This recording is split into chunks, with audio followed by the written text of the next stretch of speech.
Good morning everyone.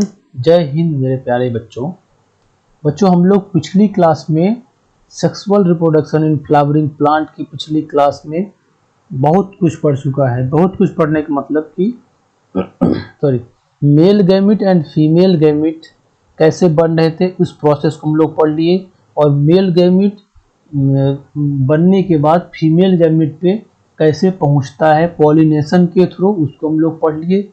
अब हम लोग इस क्लास में पढ़ेंगे इसके फ्यूजन को, कि मतलब जब मेल गैमिट फीमेल गैमिट से फ्यूज करके उसके बाद embryo and zygote and embryo कैसे बनते हैं, उसके बाद इसका डेवलपमेंट सीड एंड फ्रूट के कैसे होते हैं। ठीक है, तो बच्चों ये समझना है यहाँ पे कि मेल गैमिट बन के पोलन ग्रेन का जो मेल गैमिट पोलन ग्रेन्स है वो बनने के बाद ये फीमेल गैमिट के स्टिग्मा पे आके पहुंच चुका है, फीमेल रिप्रोडक्टिव पार्ट के स्टिग्मा पे ये आके पहुंच चुका है। अब जब ये पहुंचा है और इसके मिलने के बाद की प्रोसेस को हम लोग बोलेंगे फर्टिलाइजेशन एंड डबल फर्टिलाइजेशन। तो फर्टिलाइजेशन का मतलब क्या होता था? फर्टिलाइजेशन का मतलब तो यही था ना कि एक मेल गैमिट और एक फीमेल गैमिट ये दोनों आपस में फ्यूज करके क्या कर रहे थे? फर्टिलाइजेशन। फिर इसके बाद क्या हो रहा था? जाइगोट। लेकिन हम लोग को इसमें समझना है डबल फर्टिलाइजेशन, क्योंकि जो ये एंजियोस्पर्मिक में होते हैं इसमें अक्सर हो पाए जाते हैं डबल फर्टिलाइजेशन। तो हमको इस डबल फर्टिलाइजेशन की प्रोसेस को समझना है। तो ये जो फीमेल रिप्रोडक्टिव पार्ट का ये स्टेमिन एक पिस्टाइल, पूरा जो पिस्टाइल दिख रहा है उसके अंदर का पार्ट देखिए, यहाँ पे ये स्टिग्मा है। इस स्टिग्मा पे पोलन ग्रेन्स अर्थात मेल गैमेट पहुंचा है। अब इसके बाद फीमेल रिप्रोडक्टिव पार्ट का जो फीमेल गैमेट है वो यहाँ पे, ये देखिए यहाँ पे है, जिसको हम लोग बोलते हैं एम्ब्रियो सैक। अब कैसे इसको हम लोग डबल फर्टिलाइजेशन बोलेंगे और इसकी क्या प्रोसेस होगी इसको हम लोग समझेंगे। इसको समझने की देखिए, इस फीमेल का एम्ब्रियो सैक को यहाँ बाहर निकाल के ये अलग से बनाया गया है। अब ये जो फीमेल एम्ब्रियो सैक है ये एक प्रकार का, देखिए जो ऊपर वाला पार्ट ये दिख रहा है ये चैलेजल इंड है। इसको हम लोग एंटी चैलेजल इंड में, इधर ऊपर जो थे इसमें 3 सेल हैं, एक एंटीपोडल 3 सेल एंटीपोडल 3N 1 2 3, ये तीनों। ठीक है, और नीचे वाले पार्ट को माइक्रोपाइलर इंड, इसमें आपके 2 सिनर्जिट और एक एग सेल, ठीक है, पाए जाते हैं, और यहाँ पे एक फिलीफॉर्म अपरेटस, और ऊपर ये बीच में जो सेंट्रल सेल होंगे उसमें पाया जाएगा अपना 2 पोलर न्यूक्लियाई सेंट्रल सेल में। ठीक है, तो अब हम लोग इसमें समझेंगे कि डबल फर्टिलाइजेशन किस कंडीशन को बोलते हैं। तो ये इमेज आप लोग ध्यान में रखिएगा कि ऊपर चैलेजल इंड और नीचे माइक्रोपाइलर इंड। अब चैलेजल इंड में ऊपर एंटीपोडल और ये जो नीचे है यहाँ पे सिनर्जिट एंड एग सेल, ठीक है, और फिलीफॉर्म अपरेटस। तो ये अगर देखा जाए तो क्या हुआ करता था? 7 सेल एंड 8 न्यूक्लियोटाइड। इसको हम लोग पिछली क्लास में पढ़ चुके हैं कि जो एम्ब्रियो सैक हुआ करता है ये 7 सेल 8 न्यूक्लियोटाइड था। अब हम लोग देखेंगे डबल फर्टिलाइजेशन किस कंडीशन में होता है। ठीक है, अब देखिए इस डायग्राम से हम लोग, एक आउटलाइन डायग्राम से हम लोग समझेंगे डबल फर्टिलाइजेशन। देखिए एम्ब्रियो सैक क्या था?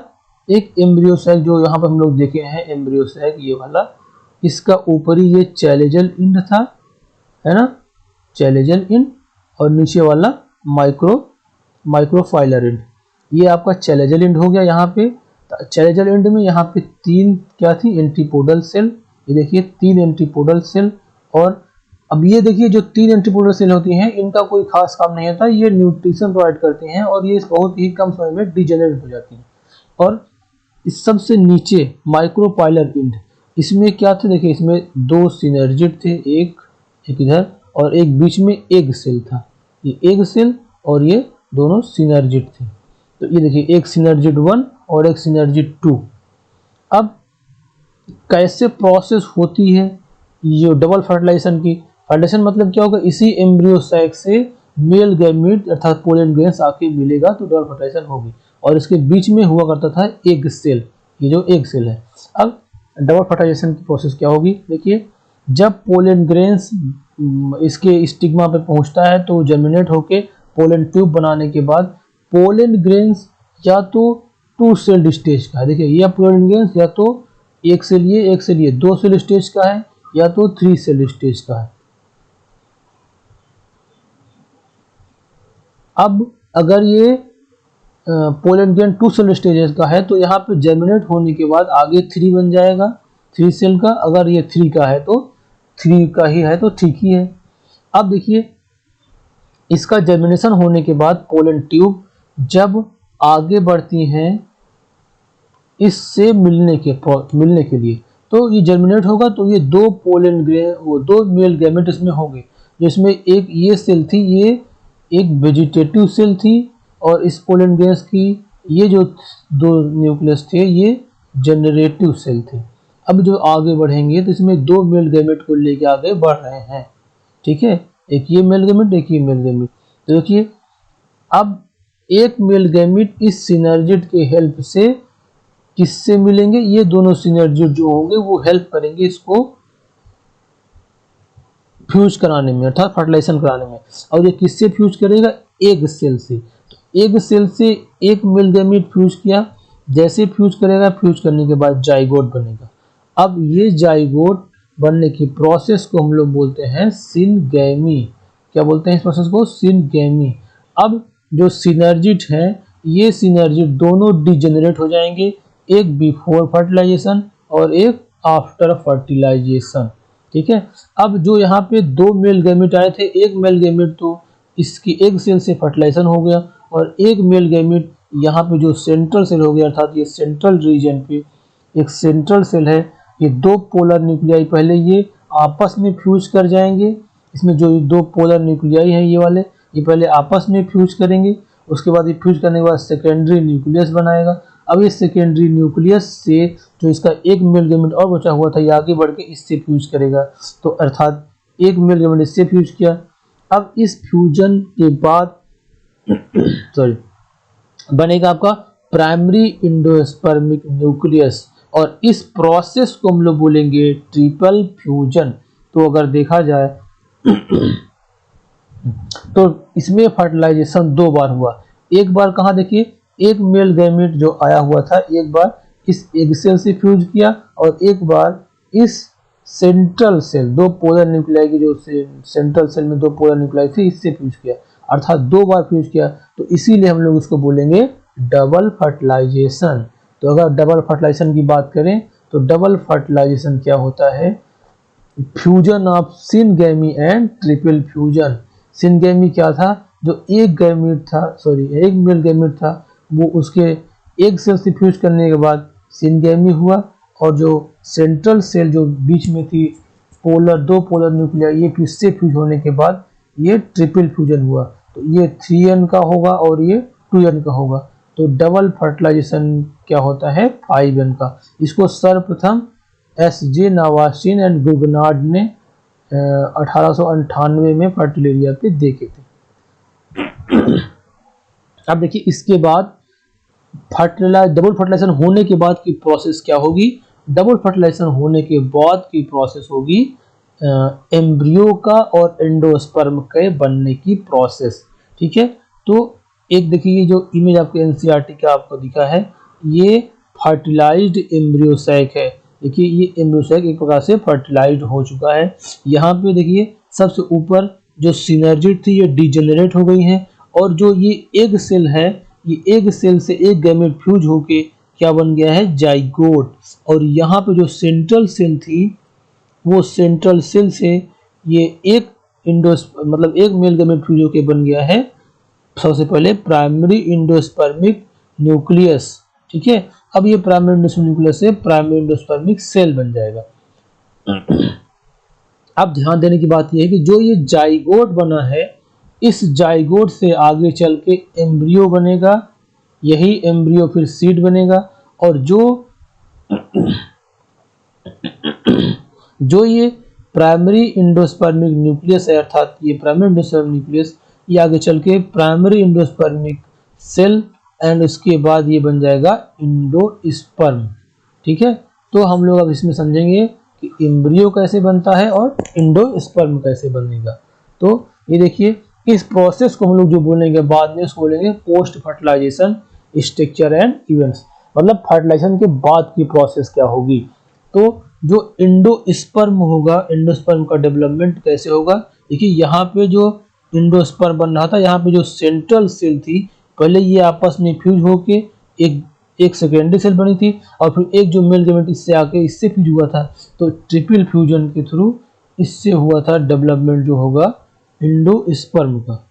ठीक है, तो एंडोस्पर्म का डेवलपमेंट, पहले ये प्राइमरी एंडोस्पर्म सेल बनेंगे, यही प्राइमरी एंडोस्पर्म सेल आगे चल के ट्रिप्लॉइड एंडोस्पर्मिक टिश्यू बन जाएंगे। अब ये जो एंडोस्पर्म बना है, ये एंडोस्पर्म का काम होता है, ये न्यूट्रिशन प्रोवाइड करते हैं किसके, डेवलपिंग एम्ब्रियो, जो एम्ब्रियो बनेगा अभी हम लोग देखेंगे उसको, ये न्यूट्रिशन प्रोवाइड करते हैं। ये एंडोस्पर्म पहले क्या होंगे, जो ये प्राइमरी एंडोस्पर्म न्यूक्लियस है, ये खूब सारा सक्सेसिव डिवीजन, जैसे मान ली ये यहाँ पे आपका वो था, वो एम्ब्रियोसैक था, इसमें यहाँ पे एंडोसैक बना है, एंडोस्पर्म। अब ये एंडोस्पर्म डिवाइड होके पहले खूब सारा न्यूक्लियस करके डिवाइड होके एकदम बन जाएगा बहुत सारा। तो इसको जो बोलेंगे पहले फ्री न्यूक्लियर एंडोस्पर्म, अर्थात ये लिक्विड फॉर्म में रहेगा। ठीक है, और फिर यही फ्री न्यूक्लियर एंडोस्पर्म आगे चल के सेलुलर एंडोस्पर्म में बन जाएगा। ये फ्री न्यूक्लियर एंडोस्पर्म जो हो जाएगा, ये आगे चल के सेलुलर एंडोस्पर्म बन जाएगा, जो उसको हम लोग जो पाया जाता है। देखिए ये कोकोनट के जो वाटर होते हैं वो फ्री न्यूक्लियर एंडोस्पर्म है, और फिर उसके बाद जब वाटर सूख के जो वाइट कार्नेल बनते हैं, जिसको वाइट गरी जिसको हम लोग बोलते हैं, तो वो हो जाता है सेलुलर एंडोस्पर्म। अच्छा, बात एंडोस्पर्म की आती है, तो एंडोस्पर्म काम किया था न्यूट्रिशन के लिए, अभी जो एम्ब्रियो बनेगा उसको न्यूट्रिशन प्रोवाइड करने के लिए। ठीक है, तो हम लोग पढ़ते हैं दूसरा एम्ब्रियो का डेवलपमेंट। अब एम्ब्रियो का डेवलपमेंट देखिए कहाँ वो करा था, जैसे कि ये जो आपका एम्ब्रियो सैक था, इस एम्ब्रियो सैक में ये जो नीचे सिनर्जिड के थ्रू जो यहाँ पे एग सेल था, एग सेल से जो मेल गैमेट फ्यूज किया था, ये क्या बना था, जाइगोट। अब यही जाइगोट से आगे चल के बनेगा एम्ब्रियो। ठीक है, अब यही एम्ब्रियो से आगे क्या बनेगा, सीड एंड फ्रूट। ठीक है, तो ये जो एम्ब्रियो जो डेवलप हो रहा है, एम्ब्रियो डेवलप माइक्रोपाइलर इंड, सबसे नीचे ये माइक्रोपाइलर इंड में ये एम्ब्रियो सैक जाइगोट के सिचुएशन, जहाँ जाइगोट होते हैं वहीं पे ये एम्ब्रियो डेवलप होते हैं। अब देखिए most of the zygote divide only after the formation of some endosperm, this provide nutrition developing embryo. ठीक है, वो जो मोस्ट ऑफ द जाइगोट जो होते हैं only after the formation of some endosperm के बनने के बाद, और जो कि डेवलपिंग एम्ब्रियो का न्यूट्रिशन प्रोवाइड करते हैं। अगर देखा जाए तो monocot and dicot seed differ greatly, but embryonic development is similar. मतलब जो मोनोकाट एक होते हैं प्लांट और एक होते हैं डाइकाट, इनके जो एम्ब्रियो होते हैं वो अलग अलग होंगे, लेकिन इनके बनने की प्रोसेस लगभग क्या होती हैं, सिमिलर होती हैं। तो अब देखिए ये कैसे बनते हैं, इसके बनने के हम लोग प्रोसेस को समझते हैं। तो देखिए इसके लिए देखिए यहाँ पे ये जो बना हुआ है, ये वाला इमेज नंबर फर्स्ट, ये क्या है, एक फर्टिलाइज्ड एम्ब्रियो सैक है ना। अब फर्टिलाइज्ड एम्ब्रियो सैक में क्या हुआ करता था कि फर्टिलाइज्ड एम्ब्रियो सैक में इधर ऊपर जाइगोट बन गए हैं माइक्रोपाइलर की तरफ, ये ध्यान दीजिएगा, माइक्रोपाइलर की तरफ ये उल्टा घूम गया है अब इस बार, तो माइक्रोपाइलर की तरफ जाइगोट बनेगा, और जो चलेजल एंड की तरफ था एंटीपोडल सेल वो डिजेनरेट हो जाएगा। अब बीच में सेंट्रल सेल है, हम लोग को समझना है कि एम्ब्रियो कैसे बनेगा। तो एम्ब्रियो देखिए ये आपका जाइगोट है, ये जाइगोट यहाँ पे जो बना है, ये जाइगोट ये यहाँ पे है। अब हम देखते हैं कि जाइगोट कैसे आगे प्रोसेस होता है इस जाइगोट का। देखिए ये जाइगोट है, इस जाइगोट में क्या होगा ना, ऐसे देखिए इस जाइगोट में ये जाइगोट एक बार डिवाइड होगा, माइटोटिकली डिवाइड होकर ये देखिए 2 सेल बनाएगा। एक सेल, एक ये नीचे की जो होती है ये टर्मिनल सेल है, ये टर्मिनल सेल है, और ये सस्पेंसर सेल, सस्पेंसर। अब ये जो टर्मिनल सेल है, ये देखिए पहले ये आगे से माइटोटिकली डिवाइड होगी, डिवाइड होगी, डिवाइड होकर डिवाइड होकर डिवाइड होकर ऐसे ऐसे आगे डिवाइड होती जाएंगी, ठीक है। Sorry, terminal suspensor cell. अब ये सब उसके बाद की प्रोसेस, ये जब डिवाइड हो जाएगी तो ये जो टर्मिनल सेल यहाँ पे नीचे पे है, ये आप आगे डिवाइड होने चल जाएगी। ये जब डिवाइड होगी तो ये तो सस्पेंसर सेल ऐसे हैंगिंग टाइम डिवाइड हो रही थी, लेकिन ये जो टर्मिनल सेल डिवाइड होगी ये एक हार्ट शेप्ड, पहले सबसे पहले ग्लोबुलर, पहले ये डिवाइड होकर ये एक ग्लोब्यूल लाइक स्ट्रक्चर बन जाएगा, तो इसको बोलेंगे ग्लोबुलर एम्ब्रियो। इसके बाद ये कुछ हार्ट, देखिए ये कुछ हार्ट शेप की बन जाएगी, ये डिवाइड होगी। अब ये सस्पेंसर सेल अपने स्थान पे है, लेकिन ये डिवाइड होकर हार्ट शेप बन गई है, तो इसको बोलेंगे हार्ट शेप्ड एम्ब्रियो। इसके बाद क्या होगा, यही सेल इस दो पार्ट में देखिए इस तरह से डिवाइड होगी। एक ऊपर का यहाँ पे एक पार्ट है रेडिकल, और बीच में यहाँ पार्ट हो जाएगा प्लीम्यूल्स, और ये जो हार्ट से बन रही थी इसमें दो पार्ट होंगे, इसको बोलेंगे कॉटिलीडन। तो देखिए तो इसमें दो कॉटिलीडन दिख रहे हैं, अर्थात ये किसका है, डाइकॉट का, ठीक है। तो इसका इस तरह से डिवाइड फॉर्मेशन होके मतलब इसका डेवलपमेंट होगा, अर्थात सबसे पहले क्या बनेगा, जाइगोट, फिर प्रो एम्ब्रियो, फिर ग्लोबुलर ये वाला जो है, फिर हार्ट शेप्ड, फिर मैच्योर एम्ब्रियो। तो ये जो प्रोसेस हो गया है ये बन गया है आगे चल के मैच्योर एम्ब्रियो इस तरह से, ठीक है। अब हम लोग इसके बाद थोड़ा सा डाइकाट और मोनोकाट का अलग अलग प्रोसेस समझ लेते हैं। तो देखिए डाइकाट का तो ये समझ ही लिए हम लोग, डाइकाट में ही होता है सिंबल, ये दो कॉटिलीडन्स, ये जो एम्ब्रियोनल एक्सिस होगा, देखिए ऐसे समझिए कि मान लीजिए एक ये एम्ब्रियोनल एक्सिस है, अब इससे ये आपका क्या है, एम्ब्रियोनल एक्सिस, इससे दो कॉटिलीडन, एक इधर बन गया और एक इधर बन गया, ठीक है। ये दो कॉटिलीडन बन गए, तो दो कॉटिलीडन बन गए तो एक एम्ब्रियोनल एक्सिस में दो कॉटिलीडन बन जाएंगे, तो इसको बोलेंगे डाइकोटिलीडनस एम्ब्रियो। जैसे इसमें देखिए, अब इसमें देखिए एक तरफ हो जाएगा, ये ऊपर हो जाएगा आपका प्लीम्यूल, और ये नीचे जो है ये है रेडिकल। अब रेडिकल से आगे जो बनेगा वो बनेगा रूट, और प्लीम्यूल से जो बनेगा वो बनेगा सूट, अर्थात स्टेम बोलते हैं सूट, ठीक है। तो इसमें केवल इतना ही था कि जो एक एम्ब्रियो से दो कॉटिलीडन के बन जाएंगे। अब जो ये रेडिकल वाला पार्ट था, रेडिकल वाले पार्ट को, ऊपर वाला जो रेडिकल वाले पार्ट थे इसको बोलता था हाइपोकोटिल। ये हाइपोकोटिल का अगला पार्ट को हम लोग रेडिकल बोलते थे, अगले पार्ट के रेडिकल, और इपीकोटल, ये जो प्लीम्यूल है ये एक प्रकार देखा ना, इपीकोटल के ऊपरी पार्ट को हम लोग प्लीम्यूल बोलते हैं, जिससे क्या बनेगा, स्टेम, ठीक है। अब देखिए इसके बाद आते हैं हम लोग समझेंगे ये मोनोकाट का, मोनोकाटिलिडनस एम्ब्रियो का फॉर्मेशन कैसे होता है। तो देखिए मोनोकाट में क्या होगा, इसमें सब कुछ सेम रहेगा, बस ये जो एम्ब्रियोनल एक्सिस है, देखिए एक ये एक्सिस थे, उसमें इधर भी एक कॉटिलीडन बन रहे थे, इधर भी, लेकिन इसमें क्या होगा, केवल एक तरफ होगा, केवल एक तरफ कॉटिलीडन बनेगा, ये एक तरफ। अब एक तरफ कॉटिलीडन बना तो ये देखिए इसमें दिख रहा है, ये आपका मान लीजिए ऊपर एक ये स्कूटेलम हो गया, और इसमें ये निचले पार्ट को हम लोग जो रेडिकल जिससे बना था, ये रेडिकल, अब ये रूट बनाएगा, अब नीचे सबसे रूट कैप, और एक इसमें और लेयर होती है कोलियोराइजा की। अब ये कोलियोराइजा उसमें डाइकाट में नहीं होती थी। और अगर हम लोग ऊपर इसमें बात करें तो इसमें सूट अपेक्स में, तो इधर यहाँ प्लीम्यूल से बन रहा था सूट अपेक्स, ये प्लीम्यूल के थ्रू, और यहाँ पे ऊपर कोलियोप्टाइल, ठीक है।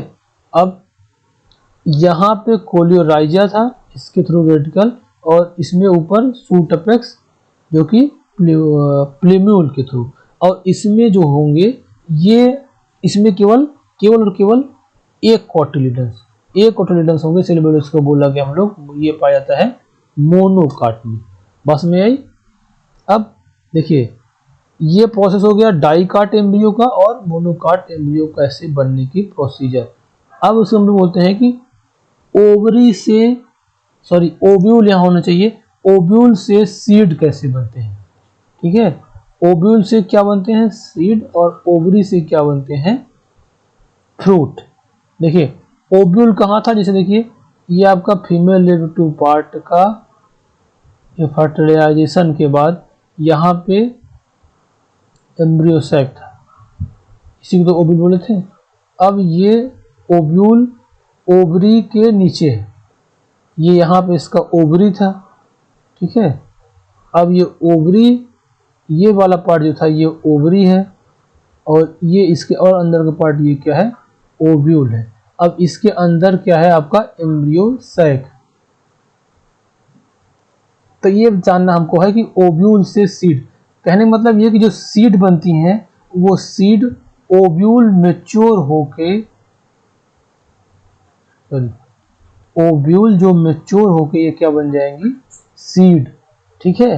तो अगर ये सीड जो बना अगर 2 कॉटिलिडन का है तो डाइकाट का, अगर 1 कॉटिलिडन का है तो 1 कॉटिलिडन का है तो मोनोकाट का, ठीक है। अब एक बात आगे बात आती है कि नॉन एल्ब्यूमिनस और एल्ब्यूमिनस सीड क्या होती हैं। जो नॉन एल्ब्यूमिनस सीड होती है ये मैच्योर सीड, ये 2 प्रकार की सीड बनती हैं।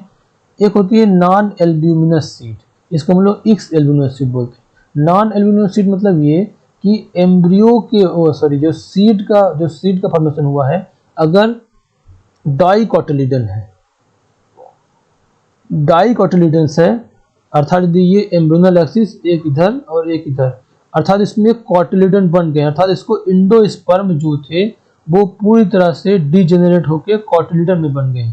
जो इसको न्यूट्रिशन थे वो पूरा इंडोस्पर्म पूरे दे दिए हैं कॉटिलिडन को, जिसके थ्रू ये बन गया है। इस सीड को हम लोग बोलेंगे नॉन एल्ब्यूमिनस या एक्स एल्ब्यूमिनस सीड। अर्थ अब इसका उदाहरण जो होगा जैसे पी में, ग्राउंडनट में, बीट, ये सब में क्या होते हैं, ये नॉन एल्ब्यूमिनस सीड, अर्थात इसमें इंडोस्पर्म नहीं होता है। क्या नहीं होता है, इंडोस्पर्म इसमें नहीं होता है, ठीक है। उसके बाद आता है एल्ब्यूमिनस सीड। अब देखिए एल्ब्यूमिनस सीड क्या होता है, इसमें क्या होते हैं, इसमें इंडोस्पर्म अभी बचे रह जाते हैं कुछ पार्ट में, ठीक है। अब ये पाए जाते हैं आपके व्हीट में, मेज में, बार्ली, कस्टर्ड एंड कोकोनट। इसमें क्या होते हैं, इसमें कुछ इंडोस्पर्म बचे रहते हैं। अब ऑकेजनली ये देखा गया है कि कुछ सीड में जो ये न्यूसिलस होते हैं, देखिए न्यूसिलस कहाँ होगा, हम एक बार फिर से याद दिला दें न्यूसिलस का, ये आपका एम्ब्रियो सैक है। तो इस एम्ब्रियो सैक के बाहर ये जो एक कवरिंग होती है, यहाँ इसको वो क्या बोला जाता था न्यूसिलस। ये न्यूसिलस एक समय आने के बाद ये खत्म हो जाता है, लेकिन किसी में, जैसे ब्लैक पीपर में, बीट टीटीसी में, ये रोमिनेंट रहता है उसी स्टेज में न्यूसिलस। तो अब जब ये रहेगा, खत्म नहीं हो रहा है न्यूट्रिशन प्रोवाइड उसको देने के बाद, तो इस प्रोसेस को हम लोग बोलते हैं पेरिस्पर्म, ठीक है। इसको हम लोग क्या बोलते हैं, पेरिस्पर्म। अब देखिए एक बात आता है डॉर्मेंसी। ये डॉर्मेंसी मतलब क्या होता है कि जो सीड बना है ये सीड अपने वाटर को लॉस करके, ठीक है, कुछ 10 से 15% मॉइस्चर, मॉस की जो मेटाबॉलिक एक्टिविटी एम्ब्रियो की ये स्लो डाउन कर देते हैं। किसके लिए, कुछ दिन तक बिना जर्मिनेट हुए सरवाइव करने के लिए। तो वो जो पीरियड होता है उस पीरियड को हम लोग क्या बोलते हैं, उस टाइम पीरियड को हम लोग बोलते हैं डॉर्मेंसी, ठीक है, डॉर्मेंसी पीरियड। अब ये जो फिगर है ये आपके एनसीईआरटी का फिगर है, इसमें कुछ स्ट्रक्चर ऑफ सीड के बारे में बताया गया है। कुछ स्ट्रक्चर जैसे ये कॉटिलिडन्स है, ये दो देखिए इस तरह से 2 कॉटिलिडन होते हैं। ये सीड, अब इसमें देखिए ये सीड कोट है, फिर ये इंडोस्पर्म है और ये कॉटिलिडन है, इसको काट के दिखाया गया है। और एक ये सीड दिया गया है कि इसका एंडोस्पर्म यहाँ है, ये रूट टिप है, कॉटिलिडन है ये वाले, ये सीड कोट है सबसे ऊपरी पार्ट, और एक इसका सीड दिया है, ये मोनोकॉट का सीड है, ठीक है, मोनोकॉटिलिडन का। ये सबसे ऊपर वाले पार्ट को पेरिकार्प कहते हैं अगर देखा जाए तो, और ये इसके जस्ट नीचे है, इसको एंडोस्पर्म बोलते हैं। इसमें एंडोस्पर्म देखिए बचा हुआ है, इसलिए इसको एल्ब्यूमिनस सीड भी बोलेंगे। अब ये वाला पार्ट को स्कूटेलम, यहाँ पे कोलियोप्टाइल, ये ऊपरी पार्ट जो वहाँ पे हम लोग देखे थे ये प्लेम्यूल, और ये बीच में ये इधर रेडिकल और ये कोलियोराइजा, ठीक है, इससे बने होते हैं। ये कुछ सीड है। अब देखिए सीड का कोई एडवांटेज क्या है, सीड का एडवांटेज ये है कि कुछ दिन तक इसे मोटा मोटा अगर हम देखें तो इसे सीड अगर बन चुका है तो उसको अगर हम कुछ दिन तक कहीं पर रखेंगे तो वो बिना जर्मिनेट हुए भी कुछ दिन तक सरवाइव रहेगा, मतलब अपने आप के अस्तित्व को बचाने के लिए कि सीड, और क्योंकि ये एक हार्ड सीड कोट से प्रोटेक्टेड होता है, वो जो यंग एम्ब्रियो होते हैं, ठीक है, जब तक कि उसको किसी मतलब जमीन में से जर्मिनेट ना किया जाए तब तक वो जिंदा रहेंगे। अब देखिए इसी के थ्रू आता है एक वर्ड वायबिलिटी। तो वायबिलिटी क्या होता है कि जैसे सीड का फॉर्मेशन हो गया, मतलब सीड बन चुकी है एम्ब्रियो सेक के तो फर्टिलाइजेशन के तो, अब इसका डिस्पर्सल होने के बाद, प्लांट से डिस्पर्स होने के बाद जितने दिन तक जीवित रहेगा उसको हम लोग बोलते हैं वायबिलिटी। तो देखिए ये वायबिलिटी जो होती है, कुछ कुछ सीड में कुछ मंथ के होते हैं, किसी किसी में कुछ सम डे में होते हैं, और किसी किसी में तो काफ़ी ईयर तक होते हैं। देखिए हम कुछ एग्जांपल आपकी एनसीईआरटी ये कहती है। एक एग्जांपल है ल्यूपिनस आर्टिकस, ये इमेज यहाँ पे दिख रही होगी, ये ल्यूपिनस आर्टिकस की इमेज है और इसकी ये सीड है। इसकी वायबिलिटी 10,000 साल तक रहती है, अर्थात अगर 10,000 साल तक भी ये रहेगा, मतलब सीड जनरेट हो तो ये जीवित रहेगा। और ये देखिए डेट पाम, ये सब ने देखा होगा, ये डेट पाम है, इसको फोनिक्स डैक्टिलियोफेरा, इसका लगभग 2000 ईयर तक, 2000 ईयर तक इसकी वायबिलिटी बनी रहेगी, मतलब 2000 साल बाद अगर इसको जर्मिनेट करवाएंगे तो ये जिंदा रहेगा, जर्मिनेट हो जाएगा। अब वहाँ पे हम लोग ओब्यूल से क्या बनाए थे, सीड। अब यहाँ पे बनाएंगे फ्रूट, जो बनता है वो ओवरी के थ्रू क्या बनते हैं, फ्रूट। क्यों, देखिए फिर से याद दिला दें, ओवरी, इधर ओवरी होगा, इसके बाद अंदर के नीचे ओब्यूल होगा, ठीक है। तो ये इसके थ्रू ये ओवरी है, ओवरी के से कैसे इसमें बनता है, ओवरी से इसमें बनता है फ्रूट। बस में आ गई। अब इसके बाद जो फ्रूट के टाइप हम लोग बात करते हैं, जो फ्रूट के टाइप जो होते हैं, जैसा अच्छा वो जो फ्रूट बनते हैं ये दो प्रकार के, एक फ्लैशी फ्रूट होते हैं, एक ड्राई फ्रूट होते हैं। फ्लैशी फ्रूट में आपका गुआवा और ये ऑरेंज, मैंगो, ये सब आते हैं। ड्राई फ्रूट में ग्राउंड नट, मस्टर्ड, etc ये चीज़ें आती है, ठीक है। अब ये जो डिपेंड करता है फ्लैशी और फ्रूट, ये डिपेंड करता है उसके वाल के, फ्रूट के वाल पे। अगर वाल बहुत ज़्यादा मोटी है तो फ्लैशी फ्रूट होगा, अगर नहीं है तो ड्राई फ्रूट होगा। देखिए फ्रूट के प्रकार की बात करें तो ये दो टाइप होते हैं, एक ट्रू फ्रूट और एक होता है फॉल्स फ्रूट।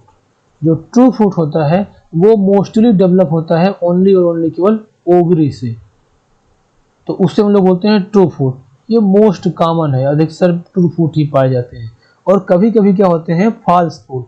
फॉल्स फ्रूट क्या होता है कि कुछ कंडीशन में क्या होके ये जो फ्रूट ना ओवरी से ना डेवलप होके थैलेमस से, है ना, अदर देन ओवरी अर्थात थैलेमस से डेवलप हो जाते हैं, इसको हम लोग बोलते हैं फॉल्स फ्रूट। इसका उदाहरण है एप्पल, स्ट्रॉबेरी और कैस्यू, etc। देखिए तो ये आपका एप्पल हो गया, है ना, एप्पल का हो गया, ये स्ट्रॉबेरी और कैस्यू, ये जो इमेज दिख रही है इसका।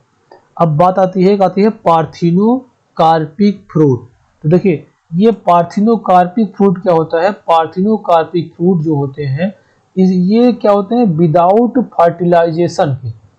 कभी फ्रूट कभी कभी बिना फर्टिलाइजेशन के ही बन जाते हैं या फेल्योर ऑफ फर्टिलाइजेशन, तो इस प्रोसेस को हम लोग बोलते हैं पार्थिनोकार्पिक। अब नेचुरल पार्थिनोकार्पिक देखा जाए तो बनाना में, ग्रेप्स में और पाइनएप्पल में पाया जाता है। देखिए ये बनाना है और ग्रेप्स और पाइनएप्पल, इसमें पार्थिनोकार्पिक पाया जाता है, इसको हम लोग पार्थिनोकार्पिक फ्रूट बोलते हैं।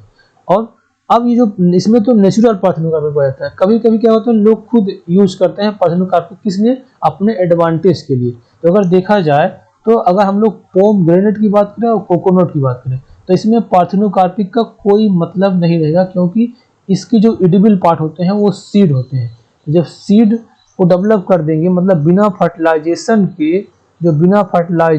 के जो अगर इसके फ्रूट डेवलप हो जाएंगे तो ये सीड इसकी खत्म हो जाएंगे, है ना।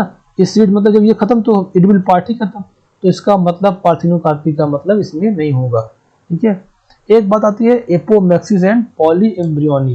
देखिए उसमें क्या था, फर्टिलाइजेशन, इसमें होगा production of seed without fertilisation.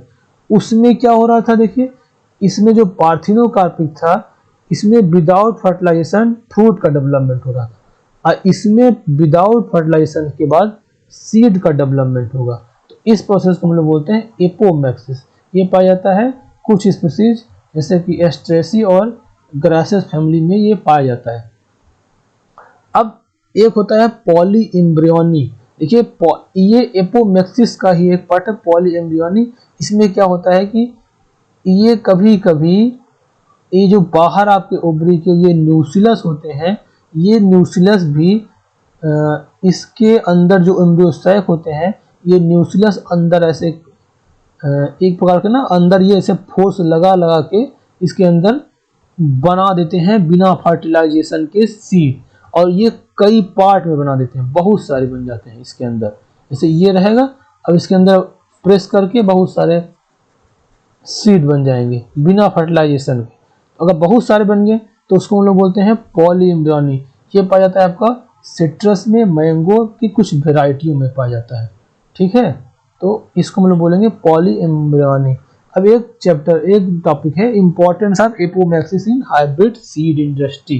देखिए जो हाइब्रिडाइजेशन होता है उसका मतलब होता है कि एक स्पीसीज एक वैरायटी का दूसरे वैरायटी से क्रॉस करा देने के बाद एक बेटर वैरायटी बनती है, उसको बोलते हैं हाइब्रिडाइजेशन। लेकिन इसमें क्या इसका ड्रॉबैक है, इसका ड्रॉबैक ये है कि एक बार अगर हाइब्रिडाइजेशन कराया गया तो जो दोबारा उस सीड को जर्मिनेट किया जाएगा तो उसका मतलब उसमें नहीं निकलेगा, मतलब वो हाइब्रिडाइज की सीड जो थी वो अब सीड उसके अब ज़्यादा वो फ्रूटिंग या सीड जो ज़्यादा अधिक मात्रा में नहीं होगा। लेकिन जो ये एपोमैक्सिस की सीड होती हैं प्रोड्यूस हाइब्रिड सीड कॉस्ट, मतलब अच्छा देखिए हाइब्रिड ये बहुत कॉस्टली होता है हाइब्रिडाइजेशन, अब दोबारा होगा नहीं, तो इसलिए इसको करने के लिए जो hybrid are made up in apomictic, there are the segregation in hybrid progeny, so farmer can keep using hybrid seed. अगर एपोमेक्टिक कंडीशन मतलब एपोमैक्सिस वाली कंडीशन से अगर हाइब्रिडेशन होगा तो वो सीड जो जर्मिनेट होगी, अगर इस प्लांट से दूसरी सीड जर्मिनेट भी हो गई है तो उसके थ्रू जो सेमेंट होगी वो अगले वाली जनरेशन पे भी काम आएगी, अगले में जो हाइब्रिड रहेगी। तो इसलिए इसका एपोमैक्सिस का यूज हाइब्रिडाइजेशन में इंडस्ट्री में अच्छे से किया जाता है, ठीक है। तो आई होप कि आप लोग इसे अच्छे से समझे होंगे। कमेंट सेक्शन में आप बताइएगा कि आपको वीडियो कैसा लगा, और अच्छा लगा हो तो इसको लाइक शेयर सब्सक्राइब करिएगा। हम लोग अब मिलेंगे अगले टॉपिक पे, जब अगला टॉपिक होगा ह्यूमन रिप्रोडक्शन। तो आप लोग इसको पढ़िए और रिवीजन करिए, क्वेश्चन करिए, कोई दिक्कत होगी तो आप कमेंट सेक्शन में कमेंट कर सकते हैं। ओके, बाय बाय, जय हिंद।